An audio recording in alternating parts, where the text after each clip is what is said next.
네, 여러분 안녕하십니까. 용감한 토크쇼 직설 김종윤입니다. 10월 고용도항 발표가 됐습니다. 취업자가 지난 8월에 이어서 다시 40만 명대를 넘어섰네요. 특히 이번에는 고용률이 아주 눈에 띄게 좀 좋아진 모습들이 나타납니다. 15세 이상 고용률이 23년 만에 최고치를 기록을 했고요. 또 OECD 기준이라고 하죠. 15세, 64세까지 고용률은 67% 이제 중반 가까이까지 올랐습니다. 30년 만에 최고 수준이다 이렇게 또 얘기가 나옵니다. 근데 여전히 그동안의 고용동향에서 저희가 여러 번 반복적으로 말씀드리는 거지만 제조업 부문, 업종별로는 또 연령대별로는 이 40대는 고용률이 또 줄어들어서 역시 그동안에 계속해서 보이고 있던 추세, 반복이 또 됐습니다.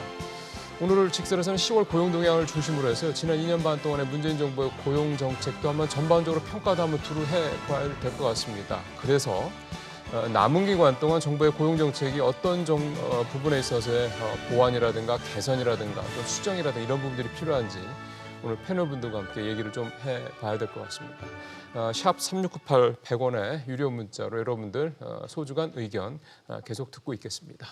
오늘 세 분 모셨습니다. 오른쪽으로 성황대 김연학 교수님 나오셨습니다. 교수님 어서 오십시오. 네, 안녕하세요.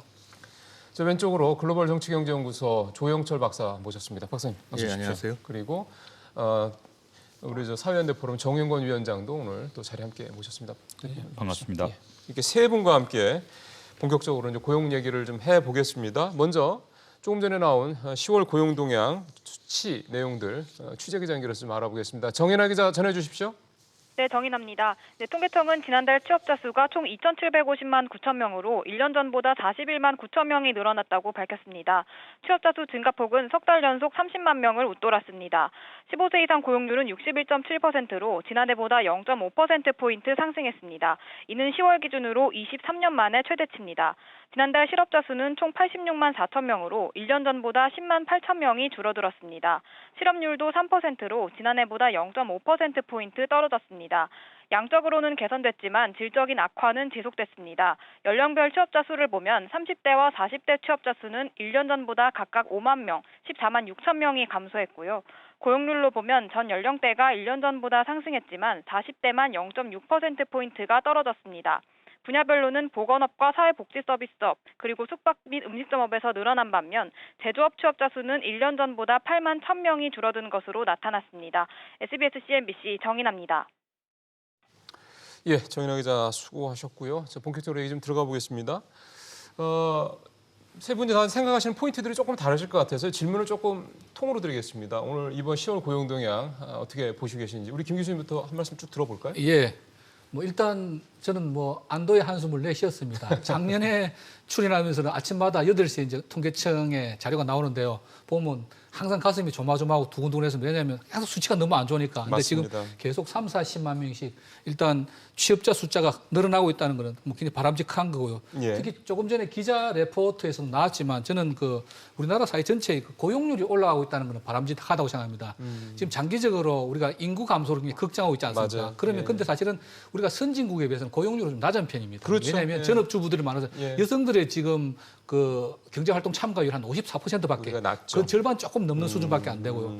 특히 우리나라가 대학 진학률이 너무 높습니다. 그래서 예. 청소년들이 이렇게 고등학교 졸업하고 외국 경우에 취업을 하는 경우가 많은데 대학원 이렇게 가면서 실질적으로 산업 생산에 기여하지 못하는 그런 부분들이 많은데 이게 예. 고용률이 올라감으로 해서 앞으로 인구 감소에 대비하는 그런 측면도 있다고 보기 때문에 저는 전체 고용률이 올라가는 거, 취업자 42만 늘은 것도 물론 당연히 바람직한 거고요. 예. 그리고 상용 근로자는 1년 이상 이제 계약직 혹은 정규직인데요. 한 57만 명 늘은 것도 바람직하다고 생각됩니다. 예. 그렇지만 역시 또 많이 지적들 하고 있습니다만은 질적인 측면에서는 아쉬운 점이 없지가 않습니다.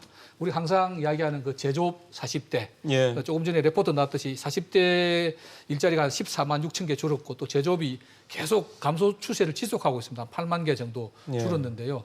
어떻게 보면 제조업이 주는 거는 당연한 추세라고도 할 수 있는데 그러면 이 부분을 다른 IT라든지 그렇죠. 또 첨단 전문직 분야가 메꿔줘야 되는데 아직 그러지를 못하고 있다는 그런 점이 좀 아쉽고요. 또 또 역시 얼마 전에 그 통계청 자료 가지고 논란이 많았습니다만은 그 비정규직이 뭐 작년 대비 87만 명이 늘은 거 아니냐, 아니다 뭐 통계에 뭐 오류가 있다 그런 논란이 있지 않았습니까? 그래서 오죽했으면 숨은 비정규직이라는 말까지 나왔겠습니까? 근데 뭐 보면 조금 다른 데이터입니다만 36시간 이상의 일자리는 18만 8천 개가 줄고 예. 36시간 미만짜리는 59만 9천 개 늘었다. 물론 36시간 미만짜리도 정규직이나 좋은 일자리도 있겠습니다만은 전체적으로 36시간 미만 일자리가 한 60만 개 늘었다는 대부분이 뭐 비정규직일 가능성이 높거든요. 예. 그래서 역시 일자리의 질은 조금 개선이 안 되고 있지 않는가. 그래서 이 부분이 양적인 면에서 상당히 지금 개선이 되고 있기 때문에 예. 앞으로 정부의 정책의 초점은 질적인 좀 개선으로 좀 모아져야 되지 않겠나. 뭐 그런 시사점을 얻을 수 있다고 맞는 봅니다. 말씀입니다. 사실은 취업 시간 얘기는 제가 오늘 따로 좀 질문을 좀 발라서 드리려고 했던 부분이었는데 잠깐 말씀하셨는데 이따가 그 얘기는 한번 네, 조금 네. 더 리뷰를 좀 해봐야 될 것 같습니다. 요즘에 계속 추세가 단기 근로 시간을 가진 그 근로자들이 늘고 있다는 얘기를 했기 때문에 그렇고요. 그 얘기는 잠시 후에 다시 말씀드리는 걸 하고 조 박사님 쪽으로 이제 마이크를 넘기겠습니다. 네. 지금 뭐 양적인 고용 지표는 분명히 좋아지고 있는 맞아요. 거죠. 그런데 한번 생각을 해보십시오. 지금 경제가 작년 대비 굉장히 나빠지고 있습니다. 작년에 2.7% 성장했는데 지금 수출이 감소하고 있고 그리고 지금 올해는 2% 성장을 할지 말지 맞아요. 예. 간당간당한 상태 아닙니까? 경제가 이렇게 성장률이 하락하고 나빠지고 있는데 고용이 양적 지표는 좋아지고 있으니까 당연히 그 내용에 있어서 문제점이 있을 수밖에 없는 거죠. 그러니까 당연히 이제 지금 30시간 말씀하셨는데 사실은 17시간 이하 초단기 그 근로시간. 취업자가 지금 사실은 예. 취업자 증가의 거의 대부분을 차지하고 있습니다. 전달에는 사실은 전체 취업자 수보다 17시간 미만 그 취업자 수 증가가 더 컸었고요. 예. 이번 10월 달에는 이제 전체 취업자 수가 42만 명 증가했는데 그중에서 한 34만 명이 17시간 이하 취업자 수 증가 이거니까 지금 질적으로는 사실은 조금 문제가 있다. 물론 뭐 파트타임 노동자가 늘어나는 것이 이제 여성의 취업률 증가 뭐 이런 거하고 연결된다면은 또 의미가 있는 거겠지만은 그것도 꼭 있긴 그런 하겠죠. 꼭 예. 그런 것만은 아닌 것 같고요. 예. 지금 그 40대가 고용이 감소했다, 고용률이 하락하고 있다라고 얘기하고 있는데 더 정확하게 얘기를 하면 30대, 40대, 50대 남성의 고용률은 하락하고 있습니다. 그러니까 이게 지금 우리 그 가계에 책임을 지고 있는 가장들이 제조업에 의해서 이제 맞아요. 상당한 예. 타격을 받고 있다라고 하는 거. 이게 지금 우리 고용의 좀 밝은 면과 어두운 면을 좀 다 보여주고 있다 이렇게 말씀드릴 수가 있겠습니다. 그러게요.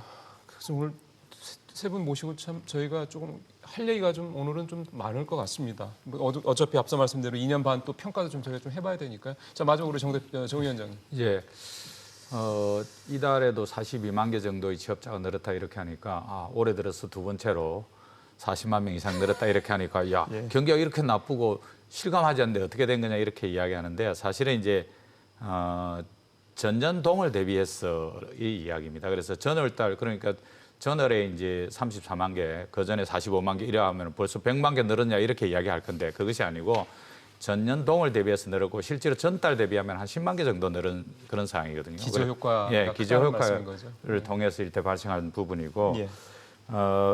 이제 지표상으로 우리 고용 동향 지표상으로 보면은 전체적으로 우리 경기 현실을 갖다 가장 정확하게 반영하고 있다 실질적으로. 예. 그래서 제조업과 건설이 어려운 것 이렇게 보면은 결국은 기업들이 설비 투자를 하지 않는다. 예. 건설업이 어렵다는 것은 우리의 주택 시장이라든지 건설 시장이 어렵다는 것. 이것들이 여전히 고용 지표에도 그대로 이제 나타나고 있는 부분이고 또 마찬가지로 그 제조업과 건설업이 안정적인 일자리이면서 또 40대, 30대가 줄로 그렇죠. 예. 있는 이런 부분이기 때문에 우리가 상당히 고민을 해야 되고 질적인 개선을 가야 되는데 예. 양이 중요하냐 질이 중요하냐고 이야기할 때는 사실은 양적인 부분이 중요합니다. 일자리가 일단 있어야 된다는 것 첫 번째. 맞는 말씀이네요. 네. 예. 두 번째 이제 일자리의 안정성은 정부가 일자리위원회를 중심으로 해서 상당히 확보해가고 있다. 그래서 뭐 올 내내 일자리 참사 이런 이야기를 벌어질 일은 없고 비교적 안정적인 한 30만 명 이상의 일자리는 계속 확보해 갈 것이다. 이렇게 이제 볼 수 있습니다. 결국 그러면은 제조업에서 어떤 일자리를 만들어 나갈 것인가. 물론 뭐 30대, 40대 인구가 줄고 있기는 하지만 40대 같은 경우에 인구 증가폭보다 인구 축소폭보다 일자리 축소가 훨씬 더 크고 있는 네. 그런 상황이고 또 한편에 이제 청년 고용률도 늘고는 있는데 여전히 OECD 평균에 대비해서 한 10% 정도 부족하다. 예. 이 부분과 관련해서 두 가지를 정부가 이제부터 본격적으로 나서서 40대 예. 그리고 청년 일자리 문제와 관련해서 집중하면은 나름의 성과를 거두지 않겠나 이렇게 판단하고 있습니다. 예, 세 분 말씀을 들었습니다. 공통적인 거 두 가지만 좀 뽑아보자면 이제 양보다는 질적인 면에 조금 더 무게를 둬야 될 때가 이제 온 것 같다라는 말씀이었고, 또 하나는 이 근로 시간, 특히 초단기 근로자들이 좀 급격하게 늘고 있다라는 거. 잠시 후에 뭐 수치를 좀 말씀을 드리겠습니다만 다른 시간대에 비해서 좀 굉장히 두드러지게 늘고 있는 거는 사실입니다. 그래서 그런 부분들에 대한 우려 부분들, 뭐 40대에 말씀도 좀 다시 했고요. 제조업 얘기까지 했고요. 예. 그래서 이런 내용들 중심으로 지금부터 좀 더 세부적인 내용들을 좀 저희가 좀 파고 들어가 보겠습니다. 그래서 결국은 어떻게 하면 좀 이런 상황을 조금 개선해 볼까라는 부분에 대한 세 분의 아이디어까지 좀 듣는 시간을 준비를 해볼까 하겠습니다. 제가 원래는 이 질문 드리고 난 다음에 좀 좋아지고 있다고 보세요라고 질문을 드리려고 그랬는데요. 세 분 답변 내용이 다 그런 내용이 들어있어서 바로 세부적인 내용으로 들어가겠습니다. 일단 전체적인 총론을 하나 좀 여쭤보고 싶은 거는요. 어차피 지금 고용 동향하는 김에 이제 2년 반 이제 문재인 정부 반환점을 돌았기 때문에 한번 세 분께서는 지난 2년 반에 문재인 정부의 고용 정책을 어떻게 평가하시는지 길지 않게 한 1분 정도로 한 말씀 일단 먼저 듣고 가는 게 좋을 것 같습니다. 이건 우리 정영권 위원장부터 한번 들어보고 싶네요. 예, 사실은 문재인 정부가 일자리 정부라는 공약을 그렇고요. 또 대통령이 취임하자 처음으로 사실은 인천공항을 방문해서 비정규직 정규직화를 이야기했습니다. 그랬죠. 근데 사실은 그 의지하고 상관없이 그 의도 착한 의도하고 상관없이 고용 지표들은 상당히 나빴습니다. 작년 같은 경우에는 거의 일자리 참사로 이렇게 예. 할 정도로 나빴고요. 그것이 이제 최저임금 인상 그리고 이제 주 52시간 근무 이 과정에서 나타난 여러 가지 노동시장의 파생들 그리고 특히 이제 정부가 52시간 도입하면서 노동시간을 갖다 감소시키면 일자리가 한 20만 개 정도 늘 거라고 생각했습니다. 그랬죠. 그런데 현실적으로 사실은 일자리는 전혀 늘지 않았다. 맞습니다. 이런 문제들이 사실은 자영업에 영향을 미치는 그 충격파가 크다 보니까 어려웠습니다. 그런데 어쨌든 올해 들어서는 정부가 일자리 관련해서 훨씬 더 양적인 측면을 강화해내고 예, 있다. 맞습니다. 예. 그런 측면에서의 지표상으로는 상당히 고무적이고 기본적으로 이 양적인 지표를 안정시키지 못하면 질적인 성장은 없는 거기 때문에 그렇죠. 예. 올 한 해는 양적인 지표를 안정화시키는데 선방했다 이렇게 평가할 수 있습니다. 그러게요. 예. 네. 양적인 부분은 분명히 말씀하신 대로 어쨌든 작년보다 분명히 좋아진 건 사실이니까요. 김 교수님은 어떻게 2년 반 예, 평가하십니까? 뭐 선한 의도를 가지고 출발한 정책이 결과가 기대에 많이 못 미쳤다. 뭐 한마디로 그렇게 말씀드릴 수 있겠고요. 저는 그 원인을 크게 두 가지로 보는데 하나는 경기에 대한 좀 판단이 좀 잘못되지 않았나. 사실 문 대통령께서 집권하실 때 결과적으로 보면 경기 정점이었습니다. 정점 17년 7월 뭐 그 정도가 정점이고 그다음에 계속 하락세였는데 당시에 이제 경제 정책을 위반하는 분들이 그 호황이 상당히 계속 갈 줄 알고 조금 더 그렇죠. 노동자 친화적인 양극화 해소 그런 쪽에다가 전체적인 그게 처음에 포커스는 지금처럼 양이 아니고 질이었습니다. 이런 불경기 때는 우리 정 위원장 말씀하신 대로 질보다는 양에 포커스를 맞춰야 되는데 처음부터 맞습니다. 너무 질적인데 포커스를 맞추다 보니까 조금 정책이 결과적으로 글로벌 불경기가 오면서 정책이 어그러졌고 그래서 둘째는 정책의 우선순위가 좀 잘못됐다. 예. 예를 들어서 저는 근로장려세제 EITC 같은 게 먼저 좀 투입이 되고 그다음에 최저임금 인상이 그 부족한 부분을 최저임금 인상으로 메꿔서 했는데 최저임금 인상이 먼저 갔단 말이죠. 정책의 그리고, 우선순위가 바뀌었다. 그러다 보니까 그게 또 뭐 사실은 최저임금 인상이 미친 영향에 대해서는 굉장히 여러 가지 뭐 평가가 있을 수 있겠지만 결과적으로 여러 가지 지표가 좋지 않다 보니까 최저임금 급격한 인상이 모든 책임을 다 뒤집어 쓰게 되고 비판을 하지 않을 수 없게 되는데 정부의 재정으로 투입되는 EITC 같은 게 근로장려세제가 먼저 투입이 됐더라면 이런 사회적인 혼란과 동요를 적지 않았겠는가. 그렇죠. 그리고 부족한 부분도 왜냐하면 우리나라가 자영업이 굉장히 높은 아시다시피 25% 되는데 그 자영업자들 같은 결국 제로섬 그 고용주의 몫을 깎아서 피고용인에게 주는 그런 그리고 대기업은 이미 최저임금보다 훨씬 높은 수준의 임금을 지급하고 있는 경우가 많고 그러다 보니까 사회적 갈등이 많이 양산됐다. 그래서 그런 정책의 혼선과 우선순위에 좀 문제가 있었는데 지금은 제가 볼 때 정부가 상당히 그런 과거에 어떤 좀 잘못됐던 부분들을 많이 인식을 하고 바로잡으려고 노력을 하고 있는 것 같아요. 근데 경기가 좋으면은 그런 바로잡는 정책들이 빨리 효과가 먹힐 텐데 그렇죠. 글로벌 경기가 워낙 좋지 않다 보니까 지금 양적인 고용 지표는 개선되고 있지만 질적인 면에서는 우리가 지적한 대로 개선이 안 되고 있는데 그렇지만 이제 양적인 면에서 저는 어느 정도 안정권에 접어들었다 보고요. 이제 우리 정 질적인 위원장도. 네. 질적인 측면에 조금 더 내년에도 뭐 일자리 예산이 한 20% 이상 정액이 된다고 하는데 그 부분은 조금 일자리 자체 직접 투입되는 일자리보다는 그 기반을 만들어주는 그렇죠. 그 질적인 기반을 개선하는 쪽으로 조금 더 중점을 주어야 되지 않나 그런 생각이 듭니다. 뭔가 이제 그 예산, 그 고용 관련된 예산 투입의 방식도 그렇죠. 올해까지와는 내년은 좀 달라야 될 직접 거다. 정부 도선으로 고용을 하는 것보다는 뭐그 일자리 전직을 위한 뭐 교육 훈련을 맞습니다. 강화한다든지 뭐 예. 그런 쪽으로 조금 포커스를 맞춰야 될 것 같습니다. 예, 좋은 말씀해 주셨고요. 우리 조 박사님 어떻게 네, 평가하십니까? 저도 김윤학 교수님께서 아주 정곡을 지적하셨다고 생각을 합니다. 그러니까 문재인 대통령이 2017년 5월 달에 이제 취임을 하셨는데 예.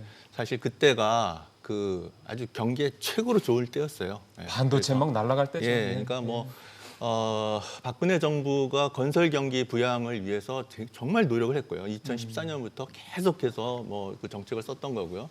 그리고 반도체 특수까지도 겹쳤고요. 맞습니다. 그래서 2017년 9월 달이 경기 고점이었던 겁니다. 그리고 굉장히 이제 그때가 아주 좋았던 거죠. 그래서 경제 성장률도 전망치보다 초과해서 3.2%를 달성했던 거고요. 그런 상황에서 사실은 이제 문재인 정부가 2017년 9월 이후에 경기 하강 국면이 지금까지 계속되고 있는데 그 경기 하강 국면에서 사실은 최저임금 인상, 근로시간 단축 이런 그 노동개혁 정책 이런 것들 소득주도 성장 정책을 네. 이런 경기 하강 국면에서 했던 겁니다. 제가 볼 때 2018년 상반기까지도 대부분의 경제 전문가들이 경기 하강 국면에 들어가고 있다는 것을 정확하게 인식하고 있지 못했었다고 그때 보고요. 애매할 때예요. 예. 예.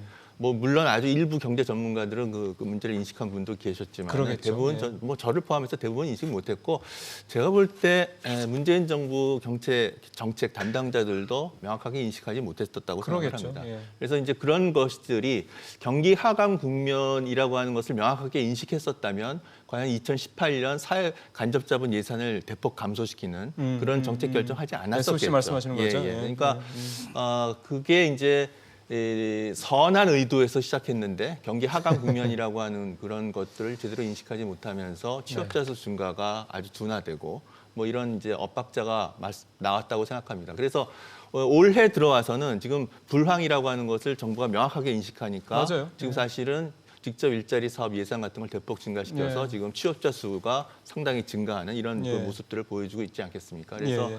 사실은 이제 경기 하강 국면에서 개혁 정책을 어떻게 해야 되는가, 어떤 방식으로 해야 되는가 그런 것이 굉장히 중요한 우리가 교훈을 얻었다 이렇게 말씀드릴 수가 있겠습니다.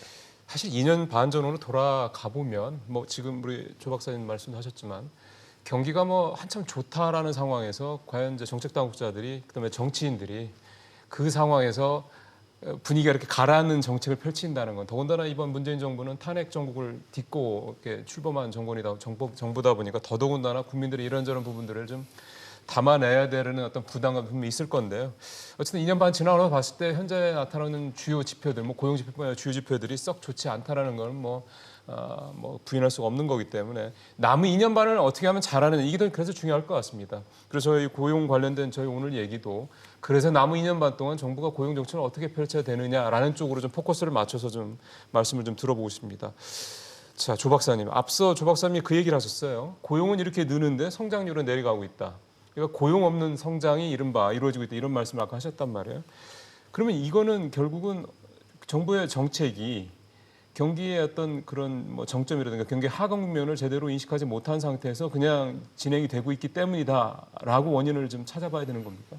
그러니까 결국은 이제 성장이 하락하는 상황에서는 아무리 좋은 정책을 펴도 뭐 한계가 있다라는 것이 여실하게 드러난 거고요. 그래서 지금 이제 성장 없는 고용 뭐 이런 얘기들이 지금 나오는 그러니까요. 거죠. 그러니까 결국 좋은 일자리를 만들고 하려면은 결국 미래 성장 그 동력 산업들을 우리가 찾아내서 성장률을 올리는 그런 그 모멘트를 찾아야 된다라는 것을 의미한다고 생각합니다. 그래서 제가 보기에 지금 많은 그 경기 종합지수라든가 동행지수, 선행지수 지표를 봤을 때 2020년 상반기 정도에서 이렇게 바닥을 치고 올라가지 않겠냐라는 전망을 하는 이제 것이 전문가들이 좀 있고요. 그래서 뭐 그거는 반드시 그렇게 된다는 보장은 없죠. L자 횡보로 계속 갈 수도 있는 거고요. 그래서 내년 뭐 성장률에 대한 전망치를 나온 거 보면 IMF도 그렇고 OECD도 그렇고 ADB도 그렇고 예. 2.2에서 2.3 2.3까지 정도 가긴 보고 하더라고요. 있는 거죠. 정부도 홍남기 부총리 근데 이렇게 얘기하고요. 1.2, 2.3 갖고는 사실은 그렇죠. 좋은 성장률이라고 말할 수 맞습니다. 없습니다. 지금 한 2% 정도 되는데 지금 정부가 굉장히 그 고용을 촉진시키는 정책을 통해서 이나마 지금 하고 있는 건데 이게 2년째 반복되면은 한번 중소기업 하시는 분 입장에서 한번 생각을 해보세요. 이게 제조업 가동률이 70%, 72% 이런 것이 1년, 2년까지는 참을 수 있지만 3년, 4년째 계속되면 정말 이제 버티기 힘들어지는 거거든요. 그래서 저는 2020년에는 반드시 경제 성장률이 지금 바닥을 치고 올라가는 그런 모습을 보일 수 있도록 정부가 아주 적극적인 거시경제 정책을 써야 된다고 생각하고요. 그래야 좋은 일자리가 조금씩 생기기 시작한다. 이렇게 말씀드릴 수가 있습니다. 지금 17시간 취업자 수가 대폭 증가했는데 사실은 지금 관광객 수가 많이 늘고 있어요. 대폭 늘었어요. 그래서 맞아요. 음식 수박에서 지금 고용이 증가하고 맞습니다. 있거든요. 많이 늘었습니다. 그러니까 지금 예. 국내 음식 숙박업 손님들이 많이 늘었으면은 좀 정규직 30시간 근로하는 그런 이제 종업원들을 취약할 텐데 그렇지는 않다는 음식점 주인들도 봤을 때 그냥 관광객이 갑자기 확 몰려오는 거거든요. 그러니까 이거 어떻게 될지 모르니까 17시간 미만 알바생들 이런 맞습니다. 사람들 많이 쓰고 있는 거죠, 사실은. 예. 예. 요즘에 사실은 저녁 때 이제 연말이니까 회식하시는 분들 또는 이제 저녁에 모임 가지신 분들 많으실 텐데 식당이 저녁 시간에 옛날만큼 손님이 맛집이라고 가도 별로 없는 걸 사실은 많이 봅니다. 그래서 그런 부분들도 확실하게 경기가 활력이 떨어졌다는 거는 체감할 수 있는 건데요. 아까 이제 그 김 교수님께서도 뭔가 좀 특히 IT 쪽 이런 쪽에서 뭔가 좀 돌파구를 만들었던 말씀을 하셨기 때문에 이 소위 말하는 이제 성장 없는 고용 문제 이거를 이제 우리 김 교수님께서는 어떻게 보고 계시는지요? 우선 뭐 그 전에 아까 이제 정부 정책에 대해서 우리가 이야기하고 있지 않았습니까? 그래서 2017년 하반기가 이제 경기의 정점인데 그 당시는 사실은 판단하기 어려웠을 거예요. 맞아요. 근데 예. 이제 물론 이제 뭐 야당이나 일부 좀 극우 그 경제학자들은 벌써 그 주장하셨지만 그것도 정치 공세일 수도 있는 거고요. 근데 이제 한 작년 정도는 그게 확인했거든요. 경기 하강세가. 그래서 정부 정책을 이 턴어라운드 하는데 이 불황임을 인식하고 정책 방향을 바꾸는 그 터닝 포인트가 조금 늦지 않았는가, 실기하지 않았는가, 한 6개월 정도만 일기 경제팀은 뭐 자기들 내세운 정책에 어쩔 수 없다더라도 일기 경제팀 교체를 일기 경제팀 계속 내년이면 내년 봄이면 내년 가을이면 좋아진다고 계속 그렇게 하지 않았습니까? 결과적으로 틀린 양치기 말이었고. 소년했죠. 예, 그래서 일기 경제팀 교체가 조금 더 빠르고 현실 인식을 좀 빨리 해서 6개월 정도만 좀 일찍 정책을 전환했더라면 조금 더 결과가 나았지 않겠는가 이렇게 보고요. 네. 그리고 저는 개인적으로는 지금 한 금년 하반기 3, 4분기 정도가 4분기? 예, 정도가 바닥이라고 생각했는데 조금 생각보다 늦어지고 있는 것 같아요. 그래서 그렇지만 금년 4, 4분기 혹은 내년 1, 4분기 정도가 바닥이라고 생각이 됩니다. 왜냐하면 일단 여러 가지 요소들 일단 뭐 정부에서 내년에는 강력한 왜냐하면 지금까지는 확장 재정 정책을 펼친다 그래도 항상 실기했었어요. 아니었죠. 액수도 너무 적고 예. 영어로 too little, too late이란 말이 있는데 조금밖에 안 하면서 그것도 뭐 야당하고 협의도 안 돼서 맞습니다. 늦어질 실질적으로 확장적 재정 정책을 펼치지 못했는데 올해 지금 상당히 공격적으로 준비를 하고 있거든요. 그러면 저는 뭐 적어도 내년에는 좀 확장적으로 가는 게 필요하다고 보고 내년 초반부터 조금 강력한 그 재정 투입을 해서 경기 부양을 위해서 좀 힘을 써주고 네. 그리고 뭐 지금 티격태격하고 있지만 미중 무역 분쟁이 뭐 단계적으로 해결될 걸로 보입니다. 그렇다 한다면 상당히 글로벌 경제에 있어서 굉장히 불확실성이 많이 해소되는 그런 부분들이 있고요. 그리고 이제 뭐 어쨌든 단일 품목으로서는 수출의 25%를 차지하는 반도체가 금년 지금까지는 바닥인데 반도체가 저는 내년 상반기에는 적어도 회복이 된다고 보고요. 뭐 3월 얘기도 많이 예, 지금 보면 예. 물량 자체가 줄고 있는 것은 아닙니다. 예. 과거에 과잉 공급 혹은 또 반도체라고 해서 여러 말씀드렸지만 사이클이기 때문에 수요가 는다고 해서 바로 공급이 되는 건 아니거든요. 네, 그래서 네, 네. 공장을 만들어서 정설해서 공급을 하다 보면 그때는 이미 수요가 충족이 되고 그래서 가격이 폭락하고 그러는데 예, 예. 그럼에도 불구하고 올해 이렇게 반도체 값은 폭락을 했지만 물량 자체가 크게 줄지는 그렇더라고요, 않았어요. 보니까. 그렇다고 한다면 예. 이게 다 소유진되면 내년엔 반도체 경기도 좀 좋아질 걸 보고요. 이런 저런 예, 예. 것들을 한다고 그러면 저는 내년 상반기 정도 전후에서 턴어라운드가 되지 않겠는가. 그래서 지금이 거의 최악이다 저는 보는데요. 다만 말씀하신 대로 그러면 과거처럼 3% 이상 성장할 수 있을 것이냐. 또 그건 아니라는 거죠. 저는 굉장히 일본형의 장기 불황. 예. 그러니까 바닥은 쳤지만 막 그렇게 상승 곡선은 그렇게 조금 나아지는 정도. L자보다 조금 나은 그리고 정도. 이제 뭐 우리 4차 산업혁명 예, 예. 이야기하지만 대기업은 고용을 더 이상 창출하지 못합니다. 많은 부가가치 네, 창출하지만 대기업은 결국 스마트 팩토리라든지 AI를 통해서 그 생산성, 부가 효율성을 많이 높이지만 예. 고용을 그렇게 많이 창출하는 건 아니거든요. 그래서 고용을 결국 창출하려고 그러면 중소기업들, 그렇죠. 자영업은 좀 그렇고 그다음에 그 뭐라고 할까요? 그 창업을 통한 그렇죠. 혁신 성장이 이루어져야 예. 되는데 뭐 예. 여러 번 이야기했지만 지금 여러 가지 그 규제 진입 장벽으로 말미암아서 혁신 성장이 이루어지지 못하고 있다는 거. 그래서 올해도 보니까 예. 대통령 말씀도 그렇고 부총리 말씀도 그렇고 혁신 성장이 이제 제일 앞에 와 있더라고요. 자, 예, 그럼 이제 맞습니다. 화두로 끝낼 것이 아니라 그 혁신 성장을 사회 전반에서 일어날 수 있게끔 하는 여러 가지 제도적 뒷받침들 이런 것들이 이루어져야 될 시기다. 그러면 저는 뭐 경제는 완만하게나마 내년부터는 회복을 보일 수 있다고 저는 생각합니다. 아, 말씀 참 좋으셨는데 클로징에서 하실 말씀 다 쓰신 거 아닌가 모르겠네요. 이따 클로징 또 듣겠습니다. 좀 다른 얘기 하실 거라고 기대하겠습니다. 예, 정 위원장님. 그 이제 고용과 관련해서 다들 느끼는데 뭐 좀 좋아졌다고 지적하면서 다 놓은 게 그게 다 노인 일자리 만든 거 아니냐. 맞아요. 단기 그렇게 일자리 하죠. 만들 거 아니냐. 이 지적하고 있는데 그래서 이제 아까 우리 앵커께서도 말씀하신 대로 고용 없는 성장이 아니고 성장도 없는데 웬 고용이 늘어나냐 이런 지적들이 있는 거죠. 근데 저는 현실적으로 고령화 추세상 불가피하다. 불가피하다. 틀린 말씀 아닙니다. 맞는 불가피하다고 말씀입니다. 예. 이 문제와 관련해서 우리가 고용 지표가 나올 때마다 한 번은 정리하고 가야 될 것 같은데요. 대체로 우리나라의 65세 이상의 노인 빈곤율이 OECD 평균의 4배에 가깝습니다. 예. OECD 평균이 12% 정도 되는데 우리가 45% 정도 됩니다. 예, 50%다 되죠. 예, 되고 우리의 퇴직 시점 53세인데 실제로 몇 살에 우리가 일자리에서 나오냐면 우리나라가 72.3세 정도 돼서 나갑니다. OECD 평균 한 65세 정도 되면은 다 일자리에서 손을 뗍니다. 우리는 왜 그러면은 노동시장이 그렇게 오래 남아 있느냐? 결국은 제대로 된 소득이 없는 거죠. 국민연금이 맞아요. 부족한 것이고. 맞아요. 예. 그래서 이제 기초연금을 지금 지급하기도 하고 국민연금 사실은 전체 대상주 중에 한 44%밖에 지급을 못 하고 있습니다. 예. 그러니까 기초연금을 일부 해결하고 나머지는 결국은 이 노인 인구가 작년 대비해서 1년 동안에 57만 명이 늘었습니다. 이 문제와 관련해서 일자리를 만들어야 된다. 그래서 국가의 역할이나 맞는 얘기입니다. 기능이 필요한 것입니다. 그럼요. 이것과 관련해서 계속해서 지적하면은 노인들이 노인 빈곤에서 못 벗어나는 부분이 있기 때문에 불가피하더라도 인정해야 되고 재정해야 될 역할이다. 여기까지는.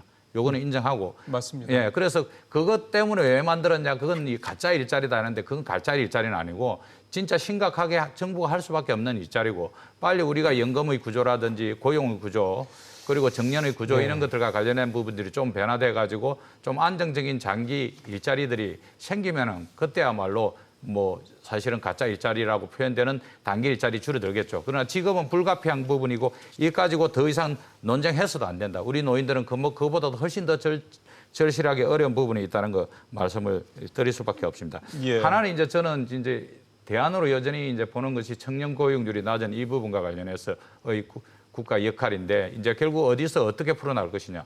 그리고 기업이 일자리를 늘려야 되는 것이고 제조업도 마찬가지로 내보내지 않고 예. 자기 식구들을 데리고 가야 되는 이 문제와 관련해서의 부분은 정부가 할 수 있는 역할들이 많지 않습니다. 사실은. 결국은 정부가 기업하고 소통해야 맞아요. 된다. 예. 기업하고 소통해서 기업이 하는데 불편한 점이 뭔지 청년들을 고용하는데 청년들이 실력이 부족하면은 교육을 제대로 시켜주는 것 또는 제조업에서 재고용할 때 재취업 재고용과 관련된 교육을 시켜주는 이런 것과 관련된 역할 정부의 어떻든 토대를 만드는 이런 일들을 갖다가 정부가 계속 벌려야 되는데 그런 부분에서 지금 현재는 눈에 띄지 않고 있는 것이고 네. 이제 최근에 이제 경제사회노동위원회에서 양극화해서 고용 플러스 위원회를 출범시키면서 하는 부분과 관련해서는 저는 주목하고 있습니다. 그래서 거기를 통해서라도 뭔가 좀 예. 소통되는 구조들을 만들어내야 된다. 제가 조금만 더 붙일게요. 짧게요? 예. 네. 정용근 위원장 말씀대로 이번 달에 취업자가 41만 9천 명 늘었는데 60세 이상 일자리가 41만 7천 개 늘었습니다. 거의 같은 수치고 그거는 사실 정부에서 만들어낸 일자리입니다. 맞아요. 예. 그런데 그게 사회적으로 왜 필요하냐면은 지금 기초노령연금이 20만 원에서 이제 하이를 25만 원 올랐죠. 예, 25만 원, 30만 원 예. 단계적으로 30만 원까지 오를 내년부터 계획인데 소득하기 사실 20%는 아직 30만 원. 국민연금을 받으시는 분들이 얼마 안 되거든요. 맞아요. 그러면 결국은 일자리 없는 분들은 그 20만 원, 30만 원이 다란 말입니다. 그런데 지금 아마 취로 사업을 보면 한 달에 한 50만 원 정도 일자리 그러면 한 80만 원 되지 않습니까? 그럼 사실 그런 것들은 어떻게 보면 사회 안전망 차원에서도 꼭 필요한 일이고 그러면 불경기에 양적으로도 그럼 일자리를 네. 정부가 만들어줘야지 그걸 또 방기할 거냐 그건 아니고 그 부분에서 너무 비판을 할 건 없다고 봅니다. 다만 이제 그래도 뭐 50만 원짜리 일자리라도 정말 필요한 일이냐 그냥 나가서 그냥 어슬렁거리는 거냐 그건 안 될 거고요. 실제로 뭔가 예.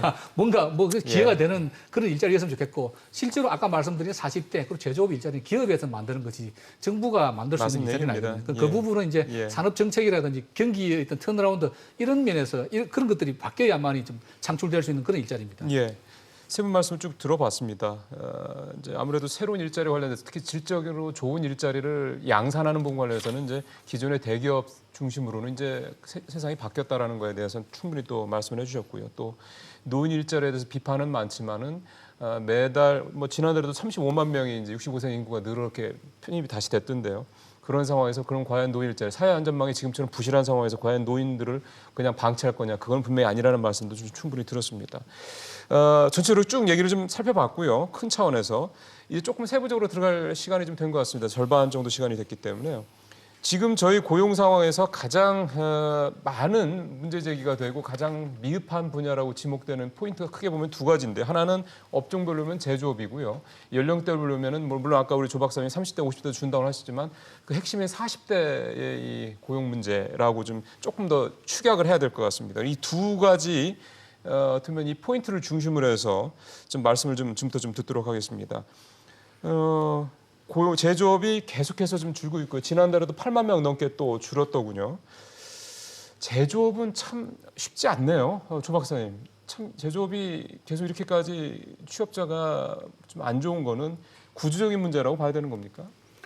구조적인 문제죠. 그리고 이제 무엇보다도 제조업은 수출하고 직접적으로 연관이 돼 있습니다. 그러니까 지금 2011년서부터 수출이 지금 정체 상태고 맞아요. 예. 2019년 들어와서는 아예 절대 액수가 수출이 감소하고 예. 있기 때문에 뭐 제조업이 가장 큰 타격을 받을 수밖에 없는 거고요. 그런데 이제 2020년 정도 되면 지금 김연학 교수님께서 지적했지만은 세계 경제가 약간 상승하는 것으로 올라갈 가능성이 있다. 특히 이제 세계 경제가 위축되는 데 있어서 굉장히 큰 역할을 한 게 미중 분쟁이거든요.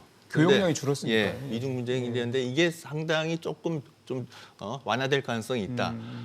이 미중 분쟁이 격화된 핵심은 사실은 트럼프 대통령 때문입니다. 근데 트럼프 대통령도 대선을 앞두고 있습니다. 맞아요. 그러니까 대선 앞두고서 상황을 악화시켜서는 절대로 자기한테 유리하지 않기 때문에 저는 트럼프 대통령이 대선 상황에서는 반드시 미국 경제가 좋아지는 방향으로 만들려고 노력을 할 것이고요. 미중 분쟁을 악화시켜서 미국 경제도 좋아질 수는 없는 거거든요. 그래서 저는 이 요인이 있기 때문에 미중 분쟁은 지금보다는 좀 더 괜찮아질 거고 미국 경제가 좋아지고 그럼 세계 경제는 분명히 좀 지금 상황보다는 조금 좋은 예. 환경으로 바뀔 것이다. 그래서 2020년에 세계 경제가 좀 좋아지고 수출이 지금보다 획기적으로 좋아지진 않겠지만 예. 조금 좋아지면 제조업 상황도 다소 지금 그 회복의 기미를 보일 수 있을 거라고 생각합니다. 그렇다면은 40대 이제 제조업의 취업자 수가 취업자도? 지금처럼 감소하는 이거는 좀 증가하진 않겠지만 감소폭은 좀 둔화되는 이런 좀 긍정적 신호가 좀 나올 수 있을 거라고 생각을 하고요. 네. 그리고 지금 도소매업이 지금 그 취업자 수가 감소하는데 예, 사실 사실은 도소매도 안 이건 좋습니다. 어떻게 할 예. 방법이 없어요. 사실 이거는 오프라인에서 온라인으로 변화되고 있는 거고요. 그래서 지금 고용은 있는 자영업자 수가 감소하는 주 이유 중에서도 오프라인 도소매업이 급속하게 위축되고 있기 때문에 그렇습니다. 사실. 이게 온라인 쪽으로 네, 지금 온라인은 사실은 워낙에 이제 발전하니까요. 뭐 혼자서도 얼마든지 할 수가 있는 맞아요. 거니까요. 이런 것들이 영향을 있어서 사실은 이 부분은 저는 좀 중장기적으로 좀 계속 나빠질 가능성이 높다라고 봅니다. 그런데 어쨌든 2020년에 성장률이 좀 개선되는 이 전환이 이루어진다면은 그래도 제조업도 좀 괜찮아지지 않을까. 예. 근데 괜찮아진다고 하는 것도 감소폭이 둔화되는 정도. 수준일 그래도 것이다. 어딥니까? 그 정도는 그나마도. 저는 예. 좀 희망적으로 바라보고 싶습니다. 지금 제조업이 지난해 8월 이후 19개월 연속 취업자 감소세고요. 그 감소 폭도 사실은 뭐 보통 두 자리가 나올 때가 많았거든요. 그거 생각해서 그게 뭐 한 자리 또는 뭐 몇만 명 안으로만 줄어든다 해도 뭐 큰 다행이라는 생각이 듭니다. 정 위원장님한테 이렇게 좀 질문을 드릴게요. 아마 이 기사를 보신 분들이 많으실 텐데요. 지난 10월 달에 전 세계 선박 발주의 86%를 우리 조선업체들이 싹쓸이했다는 얘기가 예. 얼마 전에 기사가 나왔습니다. 1월에서 10월까지 누적 수주량도 우리가 중국을 제치고 중국이랑 차이도 꽤 크더군요. 예. 1위고요. 사실은 조선업이 2010년대 중반 정도부터 좀 꺾이면서 제조업 취업자들이 많이 줄었다는 얘기 우리 예. 많이 하잖아요. 예. 그러면 거꾸로 예. 만약에 조선업이 이게 좀 살아나준다면 네. 뭐 올해도 그렇고 내년도 그렇고 제조업의 이런 취업 상황도 조금 더 눈에 띄게 좀 개선될 수 있지 않을까 이런 기대감을 가져보는데 예. 오바입니까? 전체적으로 이제 세계 경기가 좋아지면 마찬가지로 조선업 같은 데도 이제 선봉량이 늘어나면서 당연히 이제 수주도 늘어나죠. 수준으로 늘어나는데 조 교수님 말씀처럼 희망적으로 과연 내년 경기가 좋아질 것인가 관련해서 이 부분이 눈에 띄게 확 좋아질란가 이런 문제가 있고요. 조선도 지금 뭐 3, 4분기까지는 괜찮은데 4, 4분기 들어서면 아마 지금 대단히 좀 얼어지고 있습니다. 대우조선 같은 경우는 뭐 3, 4분기에 적자로 다시 전환되고 이런 구조라서 그래서 철강, 조선, 뭐 자동차, 반도체까지 이렇게 왔다가 다시 이제 반도체부터 좀 좋아져가지고 되살아나야 되는데 과연 그것만 쳐다보고 우리가 이제 반도체 바닥론 이것만 쳐다보고 천수답 방식으로 세계 경제 좋아지고 반도체 조금 가격 좀 올라가면 좀 나아지지 않을까 했는데 그 정도로 가지고 과연 우리는 그냥 쳐다보고만 뭐 당연히 수출입의 문제는 글로벌 경기하고 영향을 미치니까 그렇지만 과연 그렇게만 갈 수 있는가 이런 거고요. 제가 봤을 때는 이제 나쁜 쪽이 제조업, 건설업 그리고 금융보험업 공공행정, 국방, 사회보장 서비스 그러니까 양질의 일자리 쪽에서 다 마이너스가 났어요. 결국 저는 이제 제조업도 마찬가지인데 우리 임금 구조를 변화시켜야 된다. 지금 이제 이 연공급제 나이 많으면 많을수록 돈을 많이 있는 이 구조를 보다 보니까 사실은 우리가 이제 정년 연장 이야기가 나오면서 했던 것이 임금 피크제입니다. 금융산업에서 한 5만 명 정도 줄은 거는 55세 정년을 60세로 늘려놨는데 55세 임금 피크하면서 희망퇴직으로 다 내보낸 거예요. 맞아요. 그런 부분들이 양질의 일자리 있는 것에서는 거의 다 나타나고 있는 현상들이거든요. 근데 이제 희망퇴직으로 빨리 정년을 연장시킨 거는 일자리를 갖다 보존하라고 시켰는데 희망퇴직 임금 피크 희망퇴직 도입해가지고 빨리 내보내니까 고용시장의 양질 일자리가 더 사라지고 있는 이런 구조인데 이렇게 하는 이유는 간단합니다. 나이 많은 사람들이 고비용 구조라는 거죠. 예? 고비용 구조라는 거죠. 그래서 이 직무급제를 저는 빨리 도입해야 된다. 그래서 젊은 세대들은 임금 비용과 관련해서 손해를 보고 있고 나이 든 사람들은 조금 많이 받고 있는 구조입니다. 그걸 기업들은 용납을 못하는 거죠. 그러니까 55세 되면 빨리 내보내겠어요. 해서 이런 구조를 만들고 있는데 천수답인 수출만 쳐다보고 있을 것인지 그렇지 않으면 우리가 구조적으로 변화를 추구할 것인가의 문제인데 결국 양질의 일자리를 지켜내기 위해서는 고용을 갖다 유지시키기 위해서는 직무급제를 도입해서 안정적으로 뭐 유럽 같은 경우에 제2의 일자리를 구하지 않고 65세까지 계속 쭉 가거든요. 안정적으로. 그게 바로 직무급제라는 임금 체계가 있기 때문에 그럽니다. 근데 우리는 정부에서 정년 연장하겠다고 했지만 기업들이 신용도 안 합니다. 지금 상황에서는 받아들이기 힘들죠. 그럼요. 임금 구조가 1억씩 주면서 어떻게 정년 연장을 하냐고 이렇게들 이야기 나와 있는 이 구조라 해서 우리가 고용을 오래 가져가기 위해서도 제가 봐서는 직무급제 도입과 관련해서는 노동계도 반대하고 있지만 사회적 논의를 시작해서 임금 구조를 변화시키지 않으면 우리 천수답 수출만 쳐다보고 있다 또. 지금 우리 역량으로 수출 문제가 해결되는 건 아니지 않습니까? 지금 말씀입니다. 그러니까 좀 우리가 이제 보통 제조업 얘기하면 수출 얘기를 많이 했는데 우리 조 박사님 말씀도 하셨습니다만은 이걸 조금 내부 쪽의 어떤 구조적인 문제로 특히 이제 연금급제 문제, 호봉제로 쉽게 생각하면 되는 거잖아요. 그 소위 말해서 흔한 표현으로 짬밥이 쌓이면 쌓일수록 월급들이 확 올라가는 이 구조, 그 능력에 관계없이 이거를 바꿔야 된다 이런 말씀이 좀 되는 건데, 이 부분에 대해서는 사실은 좀 얘기가 또 생각이 있을 수 있어서요. 이걸 우리 김 교수님 말씀도 좀 들어보고 싶습니다. 그런데 이제 우리가 하나하나의 산업을 미시적으로 들어야보다 조금 위에서 한번 트렌드를 봐야 됩니다. 그래서 우리가 지금 계속 제조업하고 자영업이 줄고 있다라고 뭐 1년째 이야기를 하고 도소매업 얘기도 하고요. 불가피하게 앞으로 계속 될 수밖에 없는 추세입니다. 제조업 우리나라가 지금 아직도 고용 전체 우리나라 세계 5대 강국이라고 그러지만 제조업 30%가 제조업에 매달려 있거든요. 그런데 미국 10% 안 됩니다. 그리고 또 다른 제조업 강국 독일, 일본도 20%가 안 됩니다. 우리나라는 제조업이 사실 과잉 어떻게 보면 너무 많은 사람들이 매달려 있는 겁니다. 그리고 또 자영업 뭐 높은 건 이미 다 알고 계시고 그래서 그 대책은 물론 일단 뭐 고용을 직접적으로 늘리는 게 제일 뭐 바람직하겠지만 큰 트렌드로 거시 트렌드로 봤을 때 거의 어렵다는 거고요. 자영업은 당연히 주는 것이 맞고 다만 그 줄어드는 자영업이 다른 임금 근로자로 더 많이 고용이 돼야 된다는 전제가 있고요. 제조업도 마찬가지입니다. 제조업이라고 하는 것이 보면 갈수록 그 고용은 줄게 되어 있습니다. 지금 우리가 잘 알고 있는 반도체 부가가치는 무지무지하게 많이 창출하지만 삼성전자 반도체 부분 몇 명 고용하지 아십니까? 얼마 안 됩니다. 취업 유발 개수가 3.4명밖에 안 되더군요. 반도체는. 그리고 자동차 아시다시피 앞으로 전기차 또 자율주행차 나오면 생산 많이 줄 거라고 다 알고 고용 많이 줄 거라고 알고 있습니다. 조선 워낙 좋았던 시절이 이제 워낙 지난 몇 년도 안 좋았기 때문에 지금 조금 이제 회복되고 있지만 전성기 때 반이 안 됩니다. 여기서 많은 고용이 창출되리라 어렵습니다. 그런데 우리나라 제조업이 앞으로 저는 크게 고용을 늘리지 못할 거라고 보는 이유가 생산성이 너무 낮습니다. 결국 정용문 위원장님 하시는 임금 체계의 그 문제하고도 직결되는 건데요. 우리나라 자동차 제조 회사의 임금이 어쨌거나 세계 제일 높은 수준이라는 거 아닙니까? 물론 그런 이야기죠. 이게 많이 일한다. 근데 많이 일한다는 건 뭡니까? 생산성이 낮기 때문에 양으로 때운다는 이야기거든요. 맞아요. 그래서 이렇게 지나치게 높은 이런 수준의 임금이라든지 생산성이 낮은 부분은 결국 고용을 줄일 수밖에 없고요. 직접적으로 물론 단기적으로 이렇게 주는 거는 수출 줄기 때문에 당장 직격탄은 맞지만 길게 보더라도 늘기는 어렵다라고 하는 거예요. 그럼 어떻게 되느냐? 전문가 기술 서비스업이나 정보통신업 같은 예. 4차 산업혁명 관련되는 그런 일자리를 많이 창출해서 제조업이 주는 것보다 더 많은 일자리를 그쪽에서 만들어내야 되는 겁니다. 네. 제가 통계를 보니까 제조업이 8만 1,000개 줄었고 정보통신업도 4,000개가 줄었는데 전문가 기술 서비스업 8만 6천 개 늘었습니다. 그러니까 제조업하고 정보통신업 딱 줄은 만큼 전문가 기술 서비스업이 늘었는데 요게 더 많이 늘어나야 된다는 거죠. 그럼 더 많이 늘어나서 조금 더 양질의 일자리. 그리고 제조업은 아까도 말씀드렸지만 4차 산업혁명이다 뭐 그래가지고 점점 더 기계나 AI가 인간의 노동을 네. 대체하고 이 부분은 같은 부가가치를 창출하면 근로자 수는 줄어들 수밖에 없는 그런 추세이기 때문에 이걸 예. 고도화, 부가가치화 쪽으로 해야지 이쪽이 자꾸 고용을 늘리는 것은 뭐 그렇게 뭘까 예. 예측될 수 있는 그 추세는 아니라고 생각됩니다. 예. 지금 저희가 제조업에 조금 포커싱을 해서 얘기를 좀 들어봤는데요.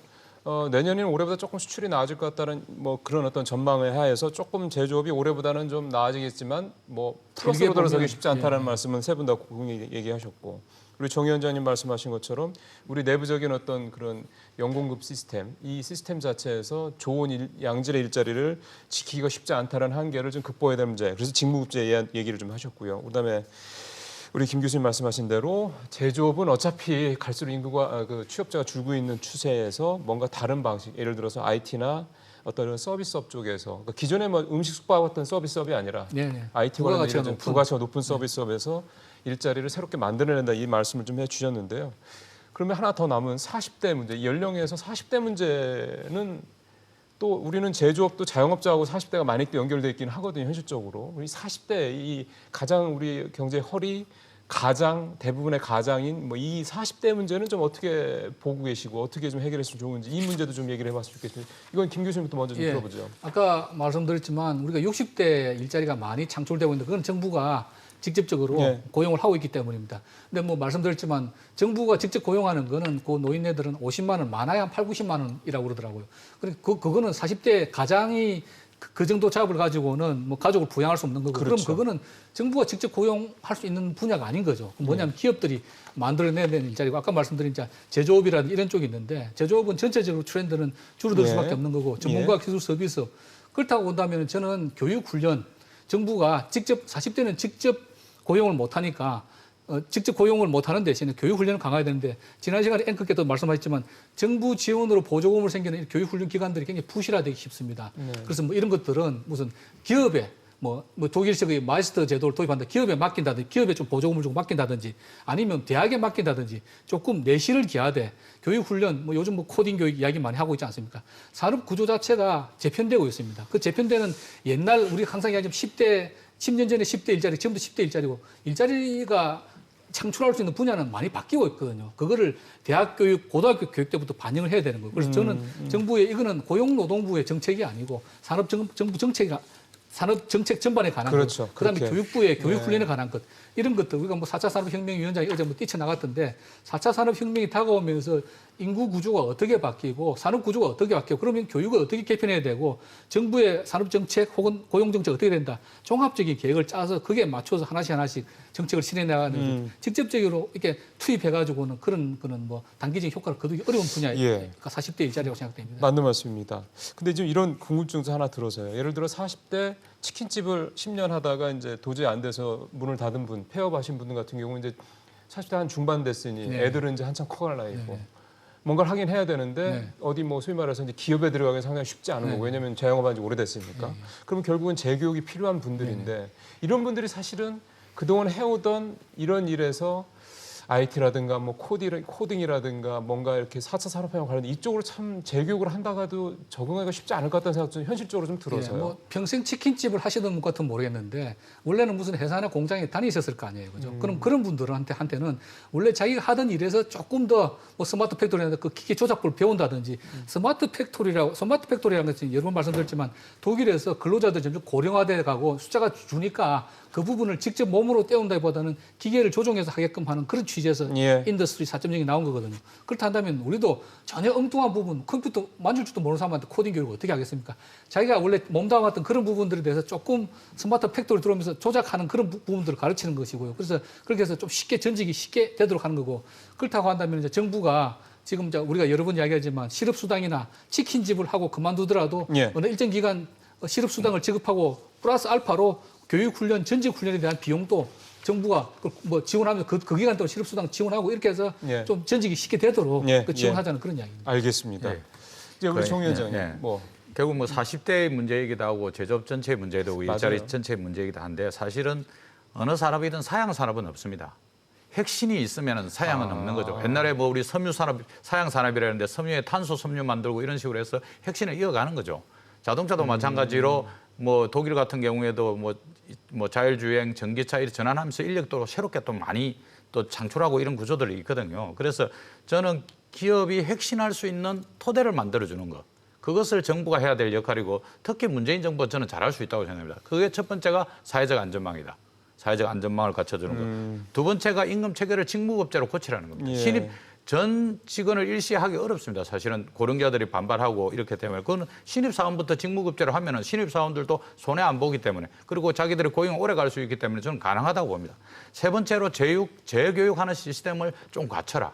재교육하는 우리 시스템. 김 교수님도 예, 그러니까 사회 강조하신 안전망, 부분인데. 직무급제, 재교육하는 센터 시스템 이런 것들 정도만 만들어 놓으면은 혁신의 토대를 만드는 겁니다. 그다음에 그런 나머지 혁신의 부분은 기업이 할 수 있는 그런 구조를 정부가 잘 짜주는 거죠, 토대를. 예. 그래서 저는 거기에 맞춰서 전반적으로 고용 전체적으로 당장의 성과가 조금 미미하고 비용이 들더라도 그렇게 하면은 뭐 5년, 10년 봤을 때의 토대는 확실히 만들어 놓을 수 있다고 보고 있습니다. 그러니까 고용 정책이 지금 눈앞에 어떤 숫자를 이렇게 늘리는데 방법도 별로 매몰되지 없는 말고 거죠. 예, 나오라는 방법도 별로 얘기군요. 없는 거죠. 예, 알겠습니다. 우리 조 박사님께서는 네, 저도 뭐 예. 다 말씀에 동의합니다. 그래서 지금 이제 우리가 빨리 구조전환을 해야 되고 4차 산업혁명 이쪽으로 빨리 나가야 되는 거고요. 그리고 그 전직 훈련 이런 것들을 적극적으로 예. 해서 생산성이 높은 부분으로 직업 이동이 활발하게 이루어져야 되고요.